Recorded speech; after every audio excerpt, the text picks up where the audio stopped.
Hi everyone, my name's Liz. I am founder of Sports Therapy for Dancers. I am a qualified sports therapist and also was a professional dancer for over 10 years.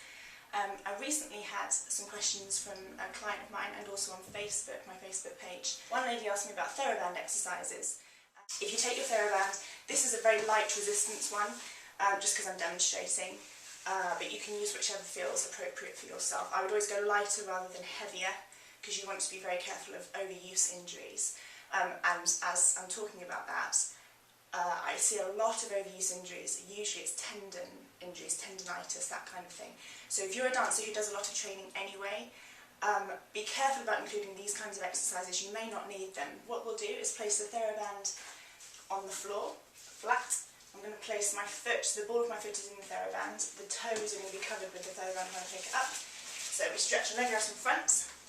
And you can change the resistance, my foot here, depending on what you want. I'm going to have a middle resistance. I'm going to do it in parallel as opposed to turned out so you can see this. Now, there are 4 stages to the first exercise. So you're going to do a demi-point all the way through, and I've got resistance in the TheraBand there. See, my toes are flexed, but my foot is pointed. My toes are extended, actually, up towards me, and my foot is pointed. Then I'm going to flex my toes, anatomically speaking, even though it feels like you're extending them. You're flexing them, and what I'm doing is elongating through the TheraBand. You can, some people will say to continue so that your toes really tail under. I'm going to say to extend through the TheraBand because I think it helps to prevent overuse injuries and impingement in the back of the ankle. So then you go back into demi-point, so like that, and then you bring it back up. The reason it's important to include the stages is because as soon as you bring the foot forward like this is like doing a rise on the floor. You're using the gastrocnemius, the soleus, which are the 2 big calf muscles. This is also supported by the peroneus longus and brevis, which run down the side. It's also using the tibialis posterior, it's also using the plantaris, although all of those are much weaker action. As soon as you include the toes, like that, now you're using the flexor digitorum longus, which are the 4 toes, which actually work to flex. It's called flexion anatomically, although it feels like you're extending, to flex all the toes and bring them forward. And the hallucis, the flexor hallucis longus, is for the big toe. So as soon as you include the toes, you're working different muscles. It's more a muscle that goes up into the back of the leg, as opposed to the intrinsic muscles, which are found in the middle of the foot. So it's important to isolate this part from this part. You're going to wrap the TheraBand midway around your foot, put it slightly lower down this time. So it's going to be, it's not always easy, around like that. You're going to hold the TheraBand at reasonable resistance like this, and hold it with one hand. Now I'm going to suggest that you use your other foot to put the TheraBand slightly to the side, because it will help with the positioning. So if you put your foot here, you can see. So this is going to work the peroneus longus and brevis on the side of the leg. They help to stabilise the ankle.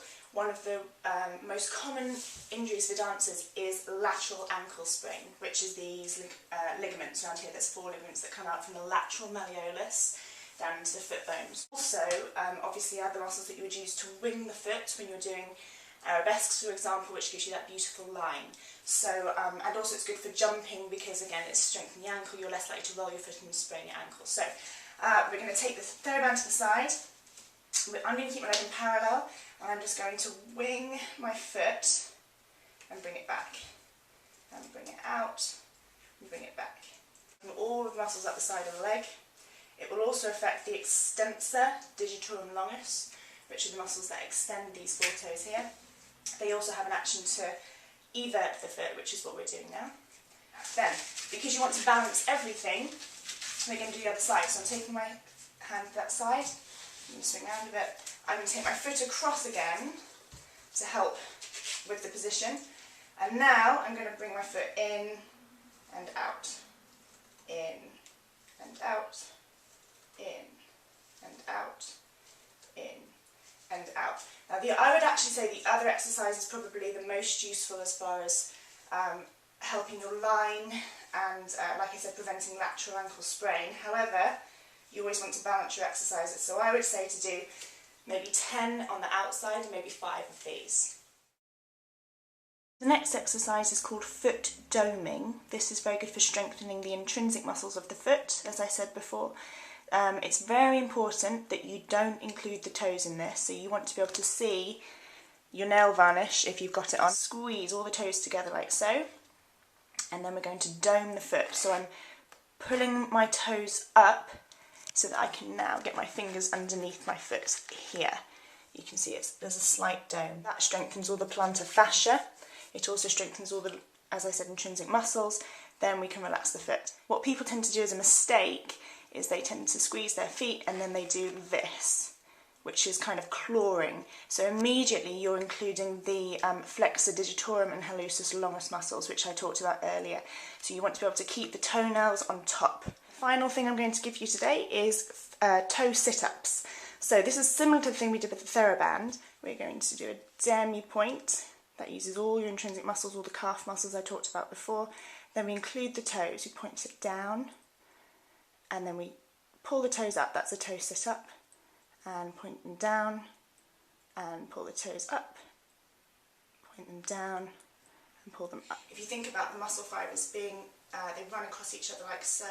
If you contract it a lot like that, which is what you're doing with strengthening it, you then want to take it to its maximum range in the opposite direction, so that when it's at rest, it will lie around the middle. That's when it's at its strongest. So always stretch whatever muscle you've been strengthening afterwards for maximum effect. To stretch out your intrinsic muscles in your feet, I would suggest doing something like this. Just sit back on your heels. You can also roll your foot on a tennis ball, which is fantastic anyway. I think all dancers should do that at least once a day. The other muscles you want to stretch are your calf muscles. I take it to the side this way. That's for the gastrocnemius, the big one in the back, because my leg is straight. To stretch the soleus, which is much deeper inside, you have to bend the leg in order to stretch it. So if I bring the leg in and sit down, the stretch goes much further down into the back of my ankle, and that's stretching the soleus. So you must always do both calf stretches. People often forget the second one.